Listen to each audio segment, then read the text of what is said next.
Hi there mga beloved yung soulmates, welcome to Renzo to our channel. Andito naman po tayo para pagsamaan isang soulful and meaningful tarot reading. Dito lamang po sa inyong lagi na abangan, sinusubabayan at pinakamamahal na Renzo Tarot channel. Again, maraming salamat po sa nakakataba sa puso ng mga comment at overwhelming yung suporta sa ating muling pagbabalik. And maraming salamat po sa ating mga returning viewers, lalong-lalo na sa ating mga bagong subscribers. Welcome po.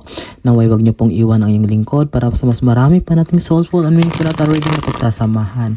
Lalong-lalo na sa ating mga masisipag na overseas Filipino workers or OFW, saan mo panig kayo ng mundo naroroon o nanonood lang ng mga videos.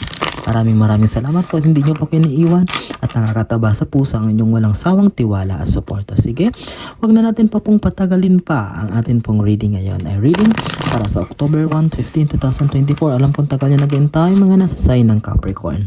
Capricorn, sige maganda kayo para sa inyo ito.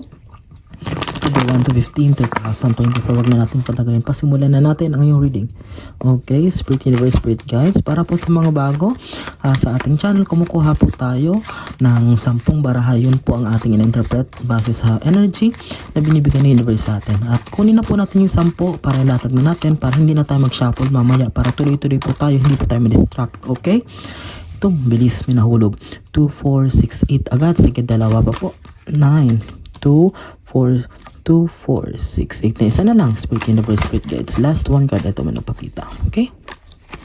Ayan, buo na agad ang ating 10 baraha, Capricorn, para sa yung reading sa October 1 to 15, 2024. Sige. Ayan, ilalatag ko ha, para makita nyo. 1, 2, 3, 4, 5, 6, 7. Baka mamaya isipin nyo ay di pa ko tulad ng ibang nagre-reading na parang yung iba parang ready na yung cards. So okay, at least ako nakikita nyo talaga na nilalatag ko kung ano yung nahuhulog because I am honest. Okay? Honest po tayo kasi hindi po tayo naglolokohan dito. Hindi po ito eme lang. Kundi, ayun po, wala naman po ako masamang intensyon tungkol sa ibang nagre-reading. Pero yun lang po, sana po ay natutuwa lang po ako dahil andito po kayo lagi. Dito po kayo lagi nakaabang, nagsisearch kung may mga bago tayong updates at yun po, malaking bagay po yun sa akin. Maraming salamat po. Okay? Capricorn, ang iyong pambungad na baraha, October 1 to 15. Halos pareho. Sorry. Halos pareho kayo ng parang reading ng Virgo. Okay. Capricorn, yung mga Capricorn rising dyan ha, Capricorn sun, Capricorn moon. Okay, maaring maka-resonate din kayo sa reading ng Virgo na upload ko na kagabi. Okay, kahapon. Okay? Pareho kayo sa unang baraha na pinaparating October 1 to 15 is parang meron daw na anong tawag dito? It seems that there's an emptiness. Meron kang hinahanap. Hindi ka kontento. I know it's not Virgo. Libra pala. Libra. Okay? Parang meron ka na, di mo nakikita kasi you are looking at the negative side. Dapat sa positive side ka daw tumingin sa universe kasi kung tutusin, siguro na-overlook mo ito, Capricorn, kasi nga maliliit eh. Pero hindi mo alam, dyan sa maliliit nagsisimula ang lahat. Diba? The universe saying na October 1 to 15 ay, yun, nagko-continue itong parang discontentment na nararanasan mo or nararamdaman mo. It's because you are really longing for bigger one. Okay, lahat tayo naghahangad ng malaking bagay. Sino bang ayaw? But it seems that kailangan daw mag-start ito, Capricorn, sa pagiging contented or grateful sa maliliit muna ng mga blessings na dumarating sa iyo. Okay? Sige, tingnan natin. Pangalawa, Capricorn, yun. O, diba sabi ko sa'yo eh. Tingnan mo. May kinalaman pala dito sa pera. Kaya malungkot ka, parang hindi ka kontento kasi although mayroon ka namang sahod, although may trabaho ka naman, pero parang kulang. Yes, naghahanap ka talaga. But, sinasabi ng universe with this Ace of Pentacles card na yes, be patient. Maging kontento muna sa kung anong meron na binibigay sa iyo ng universe. Kasi ito yung makakamit mo, Ace of Pentacles. Napakalaking amount ng pera. Pentacles ay pera. Okay, ibig sabihin, merong parating sa iyo. Okay, dahan-dahan lang. Wag lang masyadong magmadali. Okay, Capricorn, paasasan at parating ito. Kung magiging patient ka, mahihit mo ito.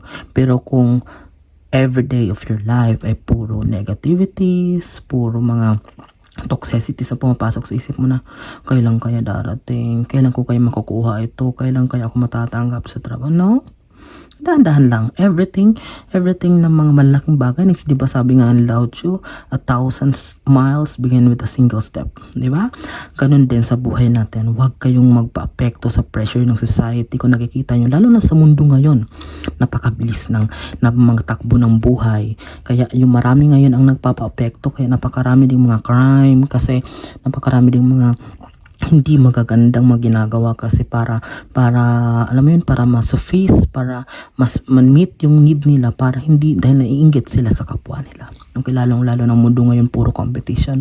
Huwag kayong magpapasabay dyan. Naku, pag sumabay kayo sa competition ng mundo ngayon, ay talaga, naku, masama ang ating kalalagyan. Okay, Capricorn? May meron parating. Ace of Pentacles. Yun, di ba?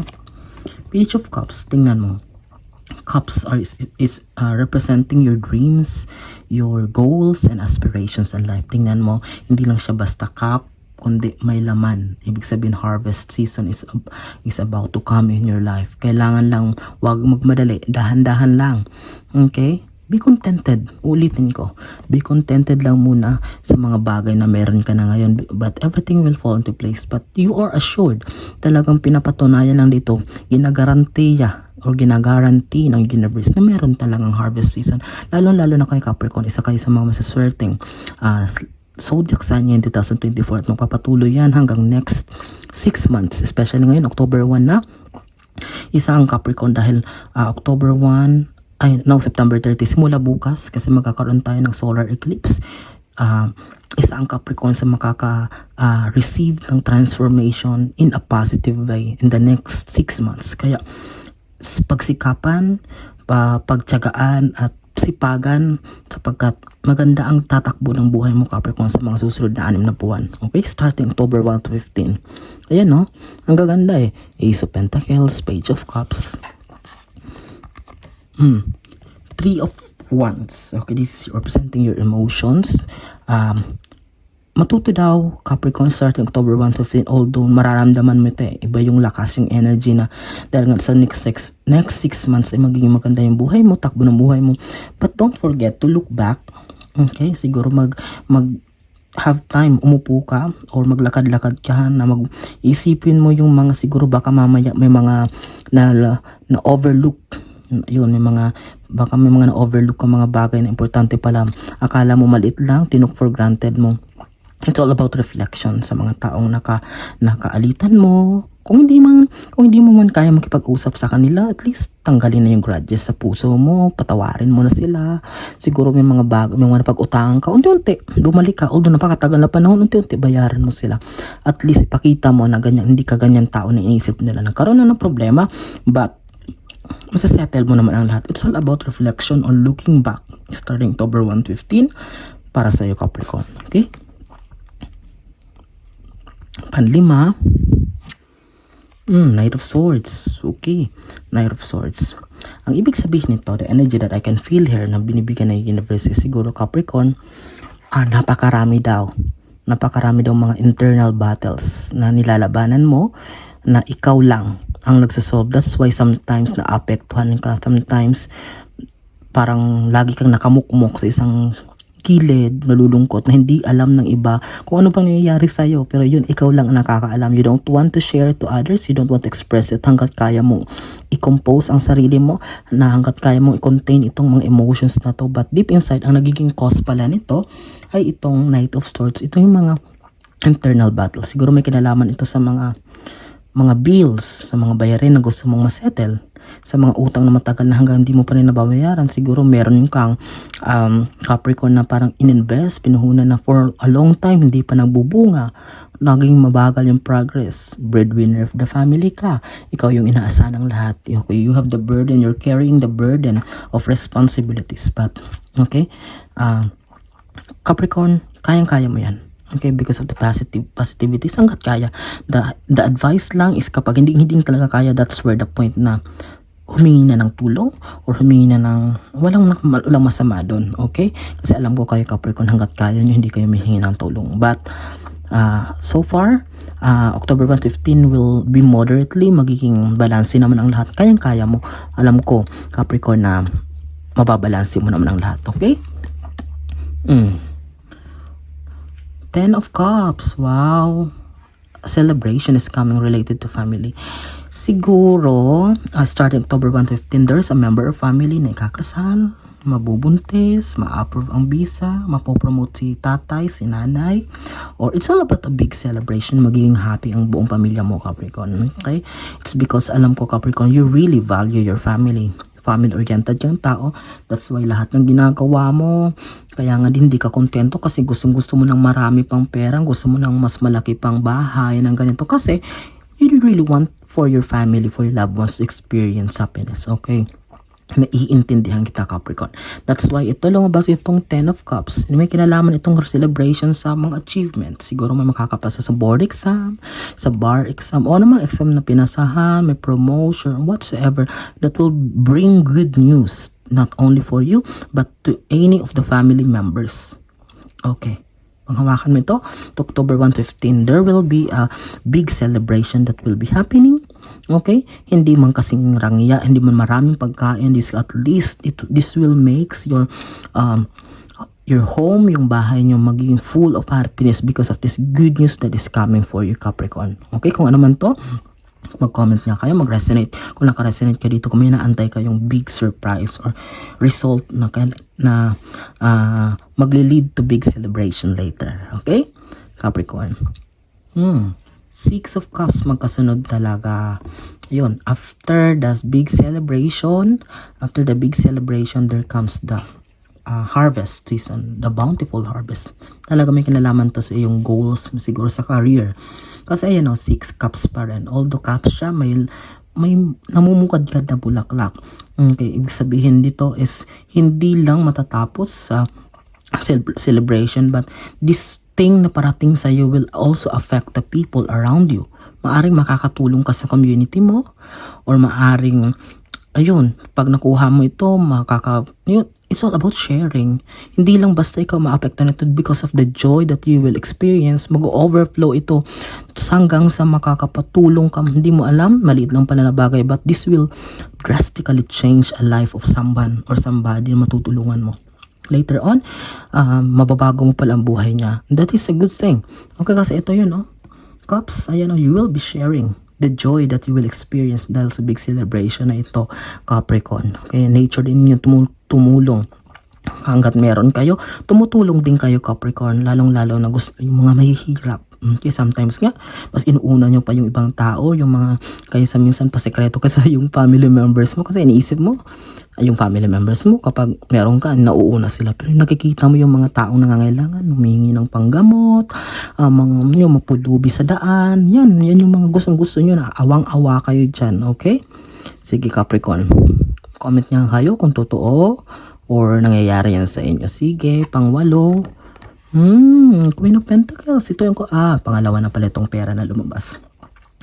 This Queen of Pentacles, although pera siya, this also a reminder for you, Capricorn, na kapag start October 1 to 15, dahil magiging ganda nga yung flow ng buhay mo dito, kasama na yung sa finances, may unti-unting opportunities na mga parating. Kapag dumating nito, you need to be careful. Okay? Kailangan maging maingat sa pagmamanage ng pera. Okay? Baka mamaya, okay naman trabaho, tuloy-tuloy naman. May naman, sige, bili ako nito, gusto ko ng ganito. No. Okay, kasi paulit-ulit nangyayari yan sa'yo. Hindi ka ba natututo, Capricorn, na parang baka mamaya one day millionaire ka, kinabukasan, biglang nagbabago ang lahat. Lalaga pa ka, okay? This is the perfect time. Sige, patunayan mo sa sarili mo, Capricorn, na kayang-kaya mo nang baguhin ang lahat. Especially in terms of finances, kayang-kaya mo na kontrolin ang lahat. Kayang-kaya mo na kontento ka na. Okay? Sa kung ano man ang meron ka. At kung meron mang biglang dumating na malaki, ay at least makokontrol mo pa rin ito. You will still be managing it in a good way na kung ano lang yung mahalaga, yun ang uunahin mo. Okay? Because you're saving it for the future na maaring paggamitin mo, at least you will not be worrying it. Okay? Kasama din ito unti-unting pagsisettle ng mga obligations, mga utang, yun, mga hindi pa nababayar. Unti-untiin mo, makipag-reach out ka sa mga tao. Okay? Kasi hindi naman yun para sa linisin mo yung pangalan mo, but at least somehow makita nila yung sincerity mo na okay, andun, you're in a good faith, okay, wala kang masamang balak doon, wala kang balak na takasan ng lahat, nagkaroon lang na hindi naging okay. That's why you really, baka mamaya kalimutan niya talaga, no, kasi yung karma niyan ay babalik din sa'yo. Sige. Ninth card, wow, this is the Empress. Okay, this involves your emotions, your principles in life, yung mga paniniwala mo sa buhay. This will help you a lot. Siguro kung may mga bagay kang pinanindigan, mga motto in life na talagang yun yung sinusunod mo simula nung maliit ka pa hanggang ngayon, na hindi pa rin na sisway or hindi pa rin ng ano nung sino man, pagpatuloy mo yan. Okay?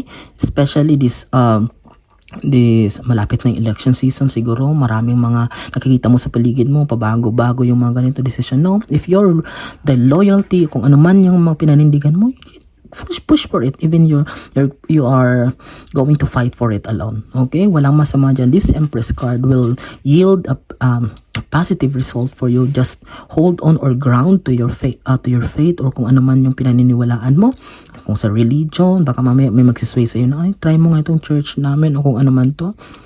Be grounded, okay? Stick to your goal, stick to your belief na talagang tumutulong sa'yo. Okay? Baka mamaya dumadating kasi yung point na kinu-question mo na sarili mo na hanggang kailan ko paniniwalaan itong bagay na to. No. Capricorn, hold on for it until makita mo talaga yung bunga ng lahat. Okay? 10th and last card, panapos mong baraha, Capricorn, para sa October 1, 15, 2024 reading. Isang napakagandang reading. Tatapusin natin sa Hermit card. Okay. Hermit card is that may kinalaman pa rin ito dito sa career. Tingnan mo ha. Nagsimula tayo sa 5 of Cups. Tatapusin natin sa Hermit card. You will be receiving the answer for the questions that you are asking for a long time. Okay? Marireceive mo ito, masasagot ng universe ang lahat ng mga katanungan mo. Ano man ang hinihingi mo, hinihiling mo, ay magkakaroon ng kasagutan starting October 1, 15. Starting here, you will be realize why everything, may mga bagay na nangyari na hindi mo kontrolado, may mga bagay na akala mo ay redirection para sa iyo, pero yung pala ay nangyari dahil may bigger plan para sa iyo sa universe. Okay? Everything you have questions about yourself, about the belief that you have, lahat ng mga agam-agam na tumatakbo sa isip mo ng mga karaang araw, nakaraang linggo, ay magkakaroon ng kasagutan. Malilinaw ng lahat dahil sa universe ay talagang sa tamang panahon, na perfect time, perfect situation. Okay, magugulat ka, parang puzzle eh. Kasi nung sinasolve mo, hindi mo mahanap yung piece of a puzzle. Pero nung sa tamang panahon, nung parang nag-connect na ang lahat, binigay na ang lahat, dyan mo ma-realize why, especially October 1, 15 with the Hermit card, dito mo makikita kung yung magiging kasagutan kung bakit nangyari ang lahat, kung bakit dumating, bakit may tinanggal, bakit ganito, bakit na-delay. Okay, sapagkat everything happens for a reason. And with that, napakagandang reading. Sana'y nasundan yung Capricorn. At I am praying na maraming nasa sign ng Capricorn na hindi pa nakakapanood na ating mga videos dito sa ating channel ang makapanood nito. At of course, sana mag-subscribe kayo. Kapag hindi pa po kayo nakasubscribe, marami pong nanonood sa ating mga videos pero hindi pa po nakasubscribe. Nakita ko po. Please, yun lang po ang hihingin kong tulong sa inyo, na mag-subscribe kayo, sapagkat syempre kapag marami tayong subscribe or lumago ang ating channel, mas marami pa po tayong matutulungan, mas maraming ma-reach ang ating videos na mabigyan ng soulful and meaningful na tarot reading. Lalong sinasabi yung lagi na dito lang kayo lagi nag-aabang sapagkat napakaganda ng mga reading. Maraming salamat po sa iyong mga compliments, nakakataba sa puso ng mensahe. Hanggang sa susunod po nating pagsasama sa mga mas marami pa nating soulful and meaningful na tarot reading na pagsasamahan, mga pinakamamahal kong soulmates. Utang na loob kong lahat sa inyo. Kung wala kayo, wala po ang Renzo Tarot Channel. Maraming salamat. Mag-ingat po kayo lagi. And God bless us all.